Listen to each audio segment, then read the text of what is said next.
Welcome to Kenton's videos. Enjoy the video.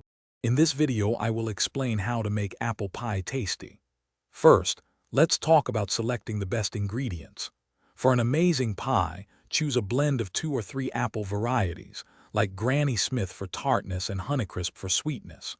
Always use fresh, unsalted butter, cut into small pieces, and unbleached all-purpose flour for the most tender, flaky crust. These foundational choices are crucial for a truly delicious outcome.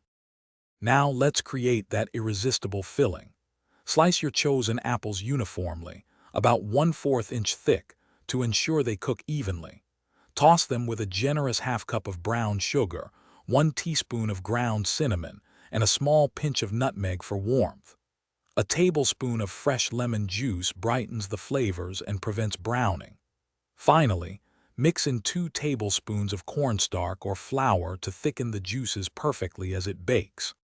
The secret to a truly amazing apple pie often lies in its crust.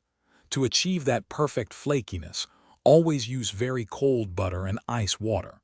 Cut the cold butter into small, pea-sized pieces and quickly work it into the flour mixture. Be careful not to overmix the dough. Stop as soon as it comes together. Then, chill the dough for at least 30 minutes before rolling it out, which helps prevent shrinkage. Finally, let's bake your masterpiece to golden perfection. Start by baking the pie at 425 degrees Fahrenheit for the first 15 minutes. This initial high heat helps set the crust. Then, reduce the oven temperature to 375 degrees Fahrenheit and continue baking for another 45 to 60 minutes until the crust is beautifully golden and the filling bubbles. Remember, let the pie cool completely for at least 3 hours before slicing for the best texture. Thanks for watching. Consider subscribing if we helped you.